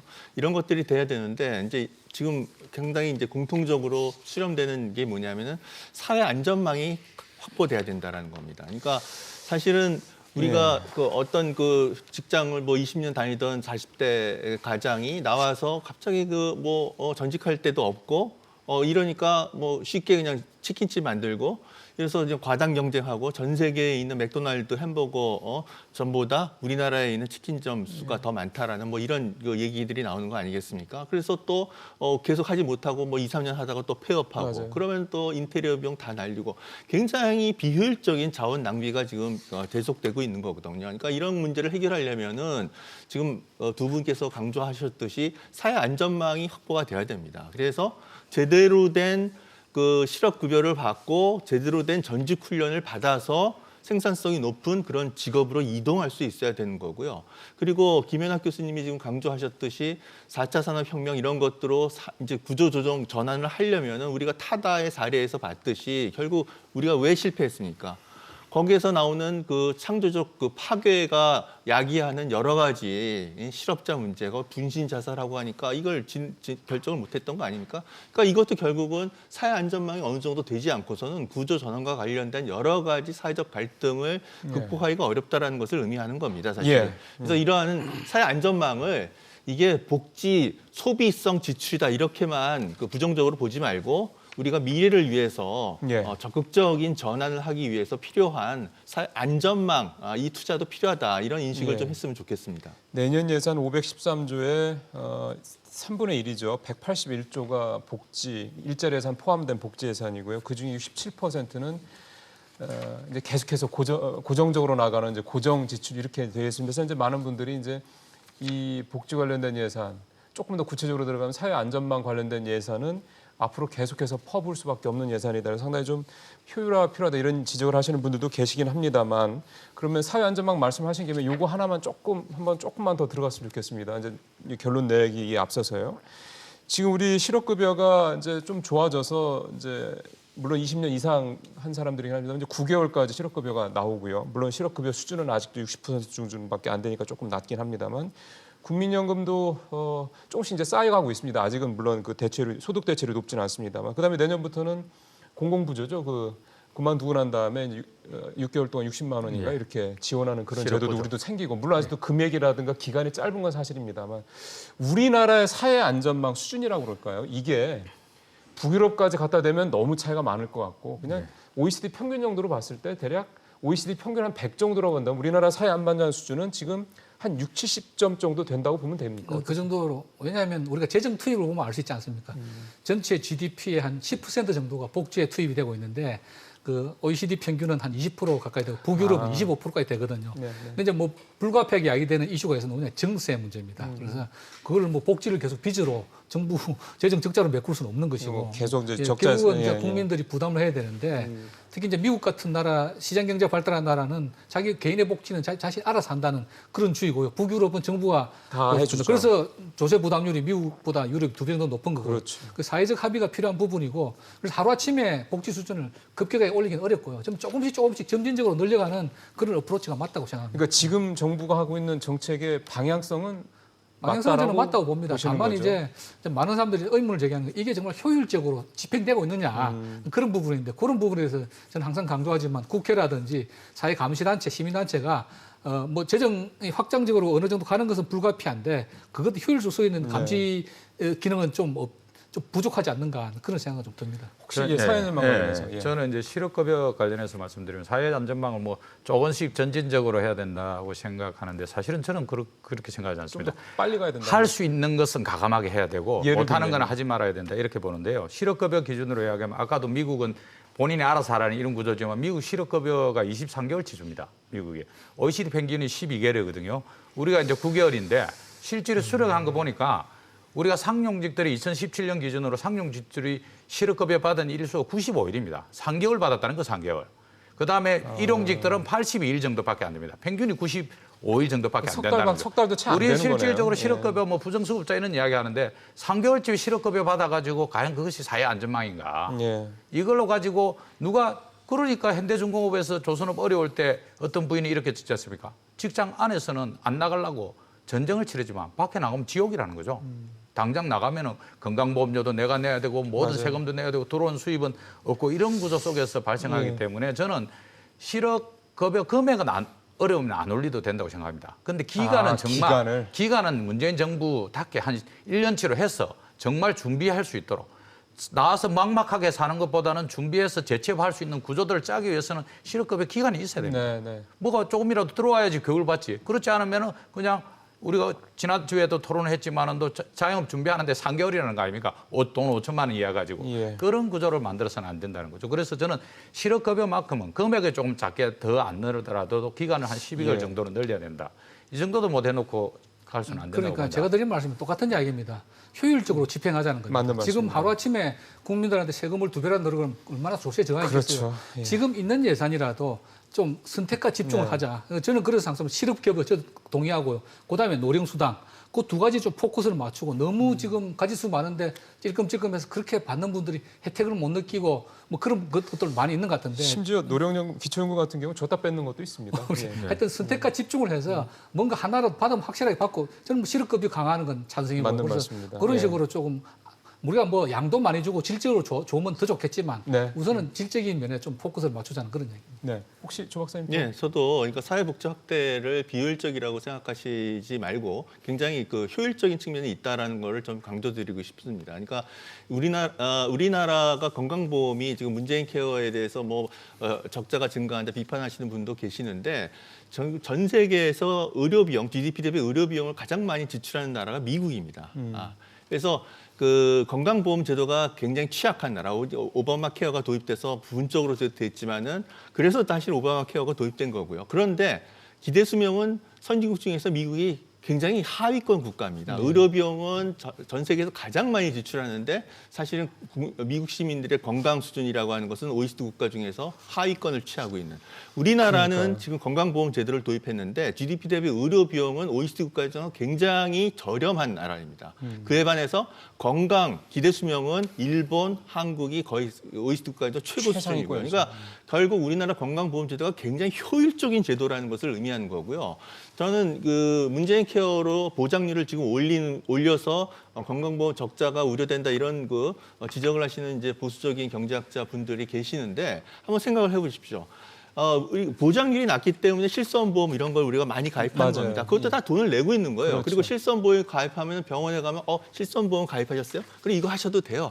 뭐 추가적으로는 그 의료 진료를 지금 자꾸 하게 하고요. 그래서 MRI가 그 가장 핵심입니다. 사실은 꼭 안 해도 되는 거를 실손보험 가입 돈 안 들어요 하세요 하고 쓸데없는 그 지출이 맞아요. 지금 과잉 들어가는 진료가 거거든요. 많죠. 사실은 이런 것들은 건강보험의 보장률을 개선시키는 것이 훨씬 더 효율적일 수 있는 것이다라고 말씀드릴 수 있고요. 네. 또 한 가지 지금 일자리 예산에 대해서도 사실은 비판들이 많습니다. 2020년에 일자리 예산이 25.8조 원 대폭 증가했어요. 그래서 이거 이렇게 일자리 예산 대폭 증가시켜서 노인 퍼주게 치료 한다, 사업 그 얘기죠. 퍼주게 한다 이런 예. 얘기하는데 실제로 내용을 들어가 보면요 일자리 예산이 2020년 25.8조 원 증가했는데 직접 일자리 예산은 3조 원 증가했고요. 대부분 지금 말씀하셨던 전체의 40%가 실업급여, 그다음에 체불임금 지원, 뭐 이런 게 전체의 40%예요. 그리고 창업 지원 2.3조 원, 고용장려금 예. 6.6조 원 이런 겁니다. 그러니까 이런 건 다 필요한 예산들인 거예요. 그래서 이렇게 사회복지, 일자리 예산 이런 것들에 대해서 너무 부정적으로만 예. 볼 게 아니다. 이런 말씀을 좀 드리고 싶습니다. 혹시 다음에 직설에서 그렇게 지적하시는 분이 계시면 제가 구체적으로 뭐가 문제냐 한번 여쭤보겠습니다. 예. 사실은 고용보험 같은 경우도 자격 기준이 너무 좀 세다는 얘기도 많이 합니다. 예를 들어 10년 이상 고용보험을 넣어야지 수혜 대상이 된다라는 이런 부분들도 조금 더 완화된다는 얘기도 사실은 좀 하거든요. 이게 고용보험의 자격 기준이 좀 높다 보니까 자영업자들 같은 경우는 더욱더 이 고용보험 혜택을 받기가 힘들다. 아무리 든다고 쳐도요. 그런 얘기도 좀 하시는 것 같습니다. 예, 지금 고용보험도 적자 문제를 이제 지적을 하는데요. 짧게요. 예, 근데 고용보험이 적자가 되는 이유도요. 사실은 지금 고용보험 전체의 그 수입보다 실업급여로 나가는 지출 액수가 더 작습니다. 그래서 실업급여만 생각하면 흑자예요. 그런데 모성 보호 그 육아 지원 이거를 고용보험 예산으로 지원을 하도록 돼 있습니다. 그러니까 과거에 흑자여가지고 그 육아휴직하면 거기에 대해서 이제 정부 지원을 해야 예. 되는데 원래 이걸 일반회계로 지원해야 되는 거를 고용보험 흑자니까 고용보험 돈 이거 갖고 하자 해서 그것 때문에 지금 적자가 되고 있는 겁니다. 고용보험 적자 관련된 우려도 사실은 그런 어떤 좀 다른 차원의 네. 문제가 있었다는 것도 좀 새삼 좀 하나 말씀드렸습니다. 왜냐하면 고용보험은 30초만. 예, 고용보험은 18개월만 가입하면 됩니다. 그래요? 국민연금이 10년이고 고용보험은 18개월에 제가 180일. 그건 잘못 알고 있었네요. 예, 국민연금이 10년. 예, 고용보험 부분 자격 그 기준까지 저희가 좀 얘기를 좀 들어봤습니다. 예, 이제 마무리를 좀 해야 될 시간이 됐습니다. 한 5분 정도 남았는데요. 마무리 질문은 이렇게 좀 드려야 되겠습니다. 지난 2년 반의 정부 고용 정책이 이제 양을 늘리는 데 집중을 했고 그 성과가 사실은 올 뭐 중반 이후부터 좀 나타나고 있다 이렇게 좀 봐도 크게 틀린 말은 아닌 것 같습니다. 그렇다면 이제 문재인 정부의 남은 2년 반의 고용 정책은 어디에 포커스를 둬야 되느냐. 세 분 다 공히 말씀하신 건 질적인 부분에 이제 포커스를 둬야 된다라는 말씀을 하셨습니다. 그동안 뭐 쭉 다양한 말씀들 해주셨는데 좀 요약을 좀 마지막으로 그 세 분이 이제 클로징을 좀 하실 수 있도록 이제 말씀을 좀 드리겠습니다. 그러면 그 중에서도 나는 질적인 측면에서 땐 이렇게 했으면 좋겠다라는 한 말씀씩 좀 들으면서 오늘 마무리하겠습니다. 김연아 교수도 하시죠. 예, 뭐 고용은 지금 60대 이상은 정부가 직접 고용을 하고 있지만 우리 사회 핵심인 40대 일자리는 기업이 창출해야 됩니다. 정부가 할 수 있는 것은 기업이 일자리를 창출할 수 있도록 제도적인 지원을 하는 겁니다. 결국은 이제 규제 완화 이야기로 돌아오는데요. 전통 산업인 제조업의 경우에는 노동 규제를 완화해서 그 노동자들이 그 시장에 쉽게 진입할 수 있도록 하고 탄력 근로제를 도입한다든지 최저임금 앞으로 너무 또 급격하게 인상이 안 되도록 그런 제도적인 조치가 필요하고요. 또 다른 고용 창출의 요소가 바로 혁신성장 분야인데요. 이건 IT를 기반으로 하는 새로운 어떤 창조적 파괴의 새로운 서비스들이 많이 등장하는데 불가피하게 기존 산업하고 충돌하게 됩니다. 예. 그럼 정부가 지금보다는 조금 더 적극적으로 나서서 이 갈등을 조정하고 필요하면 맞아요. 여기다가 더 재정을 지원하는 그런 그런 그 정책을 펼쳐야 된다고 봅니다. 지난번에 뭐 검찰이 기소하는데 정부는 몰랐다 이런 식으로 조율이 안 돼서는 곤란할 것 같고요. 맞습니다. 앞으로 혁신성장 분야에 불가피하게 파생할 수밖에 없는 이런 갈등들에 대해서 미리 예측하고 사전적으로 정부가 좀 적극 개입해서 조정했으면 좋겠다. 그런 말씀 드리겠습니다. 정부의 사전적인 역할 상당히 중요하다. 또 중재하는 역할이 중요하다는 말씀 좀 드렸습니다. 조 박사님은 어떤 제안을 예, 주시겠습니까? 저는 그 가짜 경쟁력에서 벗어나서 진짜 경쟁력을 강화하는 그런 구조전환 투자를 조금 적극적으로 해야 된다고 생각합니다. 한국은 지금 OECD 국가 중에서 화석 연료 의존해서 경제 성장을 하는 아주 대표적인 국가입니다. 이거는 지속될 수가 없어요. 지금 툰베리 뭐 이런 거 나오듯이 이거는 절대로 지속 불가능한 겁니다. 그래서 빨리 이런 그것에 의존한 싼 전기요금 이런 것에 의존한 수출 경쟁력 이거는 빨리 벗어나서 우리도 빨리 진짜 경쟁력 기후 변화 시대에 걸맞는 경쟁력. 그걸 빨리 갖춰야 된다. 그리고 이걸 위해서는 과감하게 투자할 그런 생각을 해야 된다. 이런 말씀을 좀 말씀드리고 싶습니다. 뭔가 체질 개선에 대한 분명히 예. 어떤 접근이 필요하다는 말씀이시네요. 마지막으로 정 위원장님. 네, 저는 뭐 밤새 좀 곰곰이 생각을 해봤는데 우리가 왜 이렇게 경제가 어렵나, 실제로 경제가 어렵냐 아니면 뭐가 어렵냐 보니까 경제가 어려움보다는 경제 논쟁이 국민들을 더 어렵게 하고 있는 것 같다. 피곤하게 만든다. 예, 보수 진보 갈라서 가지고 예, 예. 누가 맞냐 안 맞냐 그러고 뭐 낙수 효과가 있다, 그래서 분수 효과가 있다 이걸로 논쟁하고 있는데 사실은 경제 위기 극복하는 과정은 국민들이 IMF 때 겁모으기 해가지고 통합적으로 갔습니다. 근데 우리의 경제를 쳐다보면은 지금은 뭐 분수효과, 낙수효과 주장하는 사람 진보 보수 나눠가지고 거의 뭐 목숨을 걸고 싸우고 있고 그것이 더 어렵게 하는 것 같습니다. 너무 그래서 갈라져 있죠. 문재인 정부가 이제 반을 돌아섰기 때문에 좀 경제정책 팀만큼은 좀 통합적으로 그리고 양쪽의 의견을 잘 수렴해서 저 토대를 만드는 쪽으로 가는 이런 방향을 좀 잡았으면 좋겠다는 말씀드리면서 논쟁을 통해 가지고 국민들 좀 어렵지 않게 예. 힘들지 않게 했으면 좋겠습니다. 많이 했죠. 뭐 사실 조국 사태가 대표적인 예가 되겠습니다만. 예. 그리고 지금 세 분 말씀을 좀 종합적으로 들어봤을 때 뭔가 체질적인 구조적인 개선이 필요하다는 말씀을 해주셨는데 사실 이게 또 하다 보면 제도 또는 법 개정 이런 부분들이 또 불가피한 부분입니다. 그만큼 정치권의 적극적인 또 협조가 필요한 부분이라는 생각도 좀 드는군요. 예, 고용 정책 좀 돌아보기도 했고요. 그래서 고용 정책 앞으로 2년 동안 어떻게 바뀌어야 되는 얘기까지 오늘 10월 고용 동향을 중심으로 해서 얘기를 좀 나눠봤습니다. 김연학 교수님과 조 박사님, 정용건 위원장님 말씀 잘 들었습니다. 고맙습니다.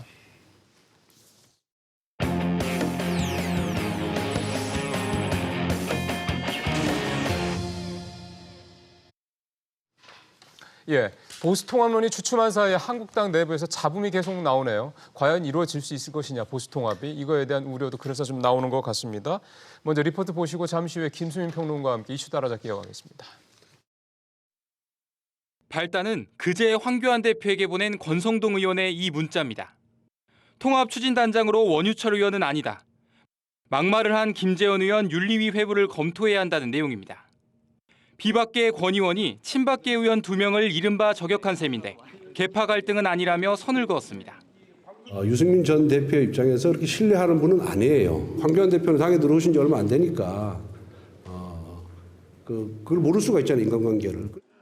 하지만 비박계의 좌장격인 김무성 의원이 지난 정부 책임 있는 중진들은 용퇴하라며 결론적으로 친박을 겨냥했고 우파 정치 세력이 이렇게 어렵게 되는 과정에서 책임자급에 있었던 사람들은 이번 선거에 저는 쉬어야 된다고 생각합니다. 반면 친박 강성보수 김진태 의원은 유승민과의 통합은 안 된다며 연일 공개 반발입니다. 유승민은 보수도 아니고 통합도 안 된다. 다 죽어가는 유승민 꽃가마 태워오려고 이렇게 하다가는 광장의 민심이 완전히 등을 돌릴 거다.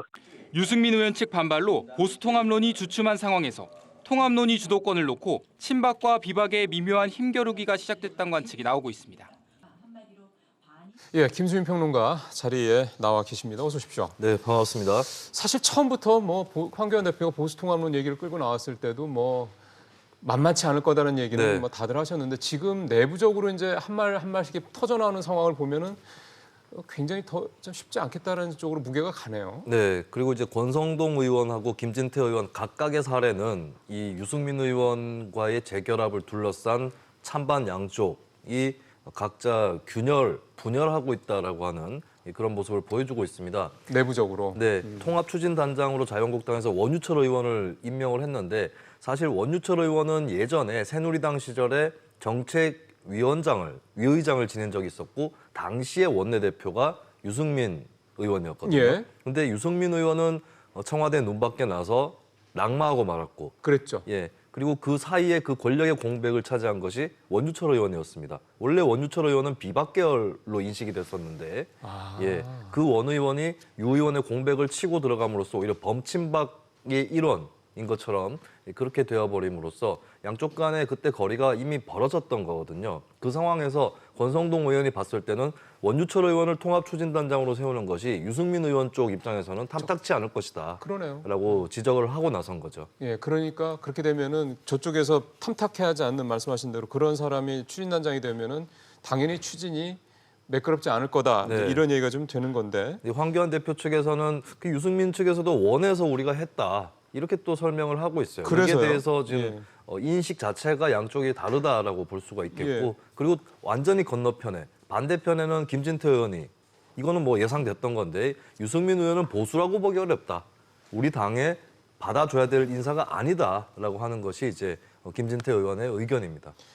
김진태 의원이 왜 그런 얘기를 했는지는 조금 내용을 좀 뭔가 이면에 깔린 좀 생각을 네. 좀 들어봐야 될 것 같은데요. 근데 이면 또 이면인데 이미 예상할 수 있었던 것은 예. 박근혜 전 대통령에 대한 입장에서 김진태 의원은 우리공화당 측 인사랑 다를 바가 없죠. 가장 친박적인 생각을 갖고 있기 때문에 예. 근데 김진태 의원이 봤을 때는 말 그대로 유승민 의원은 배신자 유승민에 불과한 겁니다. 네. 예, 그렇다면 이제 보수 통합에서 같이 할 수 없는 인물이다라고 선을 긋고 나가는 것이죠. 근데 그런 상황에서 유승민 의원이 보수적인 인물이다 이렇게 또 표현하는 거는 김진태 의원 쪽에서는 좀 적절한 표현이 좀 아닌가 하는 생각이 좀 들어서 그런데 일단 원유철 의원은 나는 유승민 의원의 원내대표 당시 사퇴할 때 네. 관여한 바가 없다 이렇게 해명을 하긴 했다면서요. 네, 관여한 바는 없지만 유승민 의원이 그렇게 낙마를 하는 동안에 옆에서 그거를 뭐 막거나 그러지도 청와대라든지 친박 쪽에 반기를 들거나 이런 것은 아니었고 거꾸로 친박 쪽으로 편입되는 그런 모습을 보여줬기 때문에 이것이 이제 유승민 의원이 현재 어떻게 생각하는지 이걸 떠나서 권성동 의원이라든지 또 앞서 심재철 의원이라든지 이쪽에서는 그때 그 기억을 봤을 때는 좋은 감정이 남아있을 리가 있겠느냐 이런 또 추측을 하는 것이죠. 약간 책임을 회피하는 듯한 발언으로 들릴 수 있겠네요. 충분히 네. 원유철 의원의 저런 발언들이 내가 아무것도 안 했으니까 나는 이제 뭐 관계 없다 이렇게 말하는 네. 거는 김무성 의원이 간만에 다시 이름이 좀 그 언론에 이렇게 등장을 네. 했습니다. 내용이 근데 꽤 세요.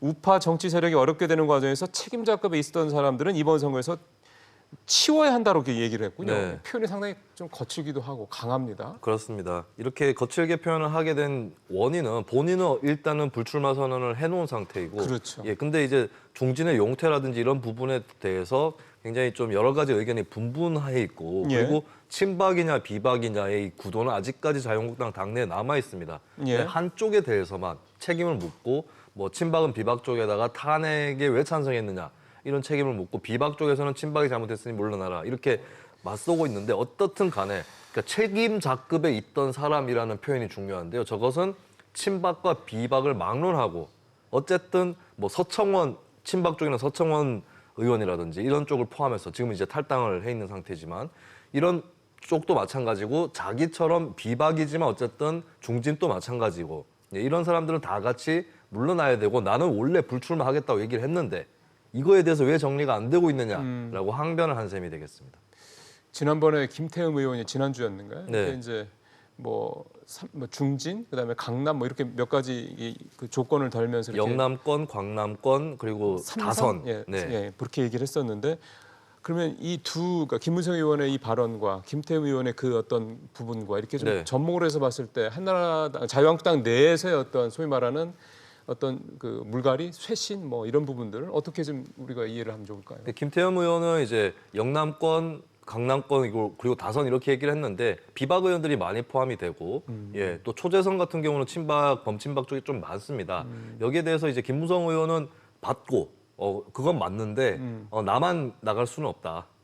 친박들이라도 마찬가지다. 뭐 이렇게 얘기를 하는 것이고, 당 전체 차원에서 정리를 해줘야 된다. 이렇게 뭐 대화를 재구성할 수 있겠죠. 그러니까 그 우파 정치 세력을 어렵게 되는 과정, 이 표현이 결국은 네. 이제 친박을 겨냥한 발언이라고 친박 봐야 포함. 네, 비박 자신도 어느 정도 책임이 있고, 그렇죠. 친박도 마찬가지고, 다 같이 책임이 있으니까 다 같이 물러나자, 이런 메시지를 전달한 거죠. 근데 중요한 거는 이제 그거를 이제 황교안 대표나 나경원 원내대표가 과연 이제 뭐 받아들일 수 있느냐 여부, 네. 뭐이 부분이 아무래도 결과적으로 봤을 때는 그래야 될 것 같은데요. 네, 그렇습니다. 근데 황교안 대표는 또 아직 국회의원 한 번도 안 했기 때문에 네, 황 대표까지 용퇴해라 뭐 이런 그거는 표현은 아닌 아니라고 거고. 볼 수가 있겠고요. 그래요. 나경원 원내대표는 어느 정도 압박을 느낄 수도 있겠습니다. 나경원 대표가 다선이죠.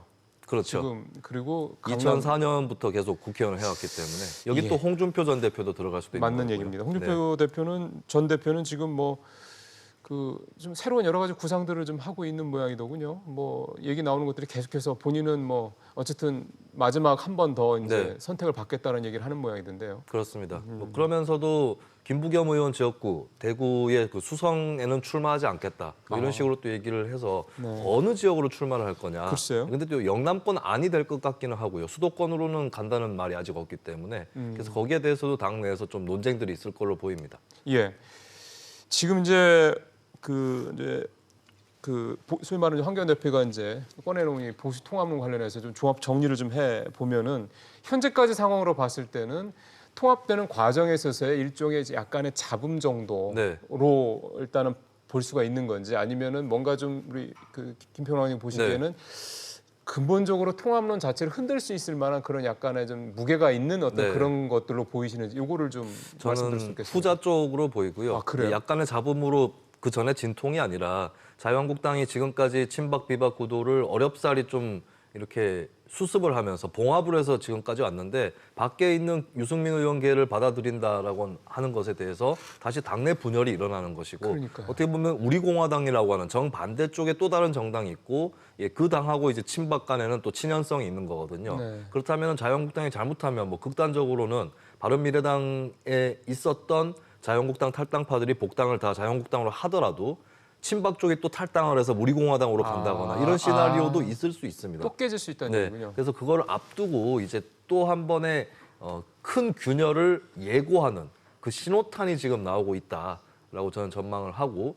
유승민 대표에 대해서 쉽게 받아들일 수 있는 거였다면 전에도 맞아요. 2017년에서 2018년 넘어갈 때 바른정당 의원들이 하나 둘씩 자유한국당 복당할 때 이미 맞아요. 자유한국당에서 유승민까지 오케이 하겠다 이렇게 신호를 보냈을 텐데 그게 안 되기 때문에 현재까지 온 거거든요. 이것을 과연 이제 그 당시 홍준표 대표 체제에서 현재 황교안 대표 체제로 바뀌었다고 해서 이 난제를 해결할 수 있는가? 그만큼 구조적인 문제다라고 할 수 있겠습니다. 그럼 유승민 의원 자체가 상당히 이제 구조적인 문제의 이제 핵심인데 황 대표는 이거를 모르고 유승민 대표한테 우리 통합하자라고 제안을 한 건지 아니면 유승민 의원은 이런 구조적인 문제가 한국당 내에 있다는 거 알면서도 황 대표가 보통합 제안을 했을 때 황 대표가 그런 것들을 핸들링할 수 있을 거라고 본 건지 그래서 서로 손을 잡겠다고 얘기를 한 건지 이게 또 궁금해지는 거예요. 양쪽이 다 될 경우하고 안 될 경우를 대비하고 있다고 볼 수 있겠어요. 그러니까 황교안 대표 입장에서는 내가 대표가 되니까 확실하게 친박 쪽도 정리가 되고 오히려 홍준표 전 대표 시절보다 그리고 외연 확장도 된다. 나 유승민하고 대화할 수 있을 정도의 그런 깜냥과 배포와 외연 확장성이 있다라는 것을 일단 보여줬어요.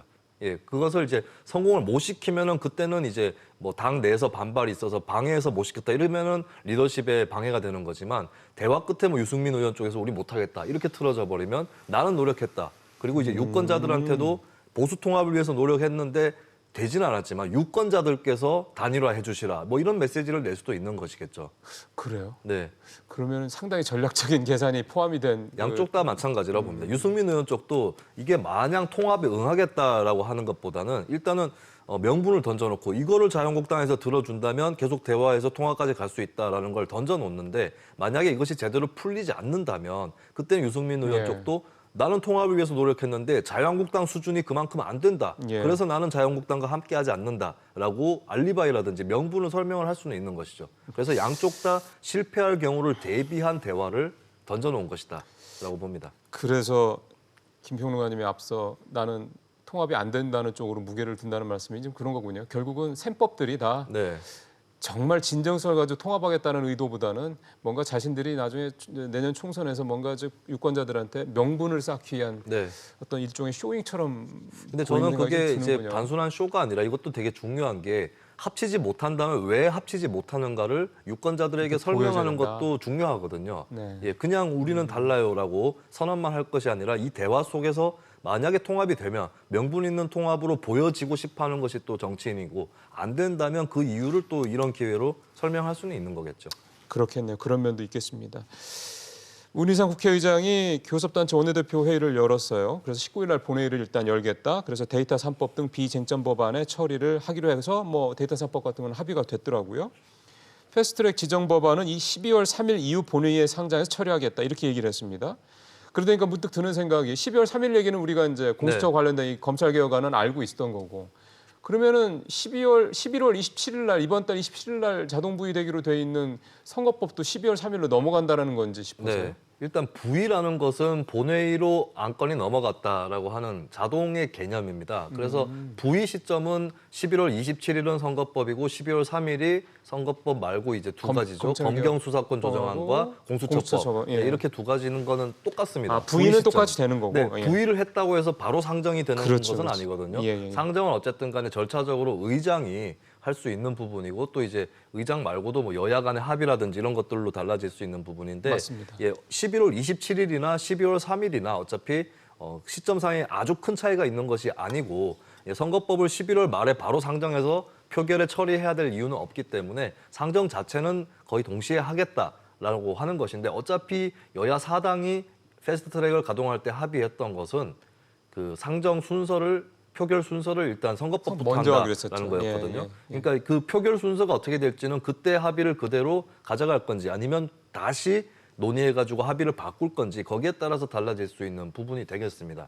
지금 상황에서 봤을 때는 사실은 선거법이 먼저 통과가 되지 않으면 야 3당, 그러니까 한국당을 제외한 야 3당은 네. 사실은 그 공수처 법안에 대해서는 뭐 이렇게 그 민주당의 안을 따라줄 생각이 사실 좀 없다라는 건 이미 여러 차례 천명을 한 상태잖아요. 네. 뭐 의원 정수 늘리고 말고 하는 문제도 사실 좀 여러 가지 얘기가 나오긴 하는데 아직 그건 확정된 건 아니기 때문에 한국당이 이제 결국 이제 변수인데 한국당 분위기가 패스트트랙이 통과가 되면 총사퇴를 하는 쪽으로 재선 의원들 중심으로 해서 논의가 돼서 이거를 이제 네. 건의하겠다 이런 얘기가 나오더라고요. 그랬더니 또 홍준표 전 대표는 하려면 지금 해라. 네. 패스트트랙 통과가 된 다음에 총사퇴는 뭔 의미 있냐. 그런 쇼 좀 하지 말라. 이런 식의 또 얘기를 또 하고. 어떨까요? 이런 총사퇴 이런 것들이 홍준표 전 대표는 되게 이제 그냥 보여주는 거다. 의미 없다. 이렇게 자꾸 폄하를 하긴 하는데 말이죠. 네. 그러면 총사퇴 방법론을 갖고 쟁점이 된 것 같아요. 그렇다면 거꾸로 얘기했을 때 그 방법이 아닌 적극적인 타협과 협상 이것은 자유한국당 내에서 기각되고 있는 것이 아닌가. 거꾸로. 예, 그렇게 보여지고 있고 그러네요. 이제 이미 패스트트랙 그 몸싸움 관련해서 검찰 수사도 진행이 되고 있고 그런 전술을 똑같이 펼 수는 없기 때문에 어떻게 하면 더 이렇게 법을 어기지 않고도 좀 과격하게 반대할 수 있는가 이 방법을 또 찾고 있는 것도 같습니다. 그렇다면 이제 저는 예상을 현재로서는 예전에 패스트트랙 가동 때와 비슷하게 결국에 자유한국당은 빠지고 나머지 여야 사당이 추동하는 형태로 상정되고 표결되지 않을까. 예, 합의도 여야 사당 간에 이루어지지 않을까. 그렇게 또 전망을 해볼 수밖에 없겠습니다. 그러니까 한국당도 좀 사실 그걸 제일 싫은 거잖아요. 그렇게 되는 거 자체가. 네, 그러니까 뭔가 자꾸 이런 식으로 얘기를 하는 예, 거잖아요. 근데 그게 싫으면 여야 협상에 끼어들어서 자기 쪽으로 좀 유리하게 안을 그러니까요. 끌고 와야 되는데 지금 자유한국당은 어쩌면 패스트트랙 3법이 그냥 통과되어도 우리로서는 손해볼 게 없다라고 판단하고 있을 수도 있습니다. 그렇기 때문에 그냥 우리는 반대라는 그 명분만. 네, 의사표시만 하고 통과가 되도록 놔두고 있는 혹은 통과가 안 되더라도 여야 사당 자기들끼리 싸우다가 깨지는 것이 가장 바람직하다 이렇게 볼 수도 있는 거기 때문에 그 셈법은 그러면 선거에 유리하다고 판단하는 거잖아요, 결국은. 그렇죠. 우리는 이제 여당에 반대하는 야당으로서의 각을 세우는 데에는 그냥 패스트트랙을 실제로 내용을 조정하는 것보다는 안이 통과되더라도 우리가 그냥 반대 의사를 표시하는 것만으로 충분히 이제 이게 효과가 있다 이런 판단을 하는 게 아니라면 협상에 들어와야 될 텐데 그게 사실 아니죠. 예, 검찰 개혁안이야 사실 뭐 공수처법은 아예 뭐 안 된다고 하는 거니까 그 둘째치고. 네. 뭐 검경 수사권 조정은 기본적으로 이제 큰 틀에서는 동의하는 거였으니까 일단 이 검찰 개혁안은 차치하고요. 결국은 네. 선거법 문제인데 그게 통과가 될 경우 지금 저희가 일반적으로 알고 있는 거는 그 한국당이 상당히 입지가 좁아질 거다. 네. 비례대표도 줄고 지역구에서도 줄고 이런 식으로 그렇게 얘기를 하는데 왜 그게 자유한국당은 이대로가 좋다라고도 볼 수 있는 근데 건가요? 이게 자유한국당 입장에서도 당내에서 다 처지가 다를 거예요. 그러니까 새로운 선거법이 만약에 개정이 된다고 하면 네. 예, 거기에 따르면은 이제 어떤 지역에서 득표율이 의석 수에 비해서 높은 그런 정당한테는 추가로 비례대표 의석을 그러니까요. 보정하는데 자유한국당의 경우에 수도권의 득표율에 비해서 의석 수가 더 낮을 수 있습니다. 지난 총선 때도 서울 지역에서 새누리당의 득표율보다 의석수가 더 낮았거든요. 그렇다면 자유한국당의 수도권 의원들은 이 선거제도는 우리한테 나쁘지 않아. 그러네요. 그리고 아깝게 떨어져도 석패자 제도를 통해서 패자 부활을 할 수가 있습니다. 예, 그런 측면에서 속으로는 찬성하는 의원들도 분명히 있을 것이고요. 수도권 특히. 네, 오신환 바른미래당 원내대표도 그 점을 지적하기도 했습니다. 자유한국당에도 찬성하는 의원들 있다. 그런데 이제 자유한국당 TK 의원들이라든지 이쪽은 기존에 그냥 조금이라도 표가 더 많이 나온 당이 독식할 수도 있는 그 제도를 더 선호하겠죠. 그런 측면에서 자유한국당의 일부 의원들은 속으로는 패스트트랙 선거법 그냥 통과되라 이렇게 생각할 수 있습니다. 그래서 만약에 나쁜 그냥 것도 아니고요. 그 어차피 무기명 투표니까 네. 누군지 모르게 투표를 해서 그게 된다고 그러면은 실제로는 찬성표를 던지는 한국당 의원이 나올 수도 있다 이 말씀이시군요. 무기명으로 되면 그럴 수도 있죠. 알겠습니다. 앞으로 계속 진전되는 내용이어서 그때 또 얘기를 좀 해보죠. 말씀 잘 들었습니다. 네, 고맙습니다. 정부가 이달 초에 한국경제 바로 알기라는 제목의 책자를 내놨습니다. 우리 경제를 24개 항목으로 세분해서요. 현재 상황이 어떻고 다른 나라와 비교해서는 어떤지 이렇게 비교 평가할 수 있게 된 책자입니다. 100페이지가 좀 넘습니다. 이 책 33페이지에 고용 상황에 대한 설명이 담겨 있습니다. 제목은 고용 양적 질적으로 뚜렷한 회복세 이렇게 돼 있더군요. 그 근거로 취업자 수, 고용률, 실업률 등이 역대 최대다, 몇십 년 만에 최고다 이런 수식어들을 달고 이렇게 제시가 되어 있습니다. 그런데 영 와닿지 않습니다. 양적으로 좋아진 몇 가지 수치를 가지고 질적으로 회복됐다라고 말하는 게 공허한 자화자찬처럼 들립니다. 지난 2년 반까지 정부의 고용 정책이 취업자 중심의 숫자 늘리기에 매몰돼 왔다면 남은 2년 반은 바뀌어야 됩니다. 구조적인 산업 전환기에 걸맞는 우리 경제의 체질을 바꾼다는 생각으로 변화해야 됩니다. 직설을 마치겠습니다.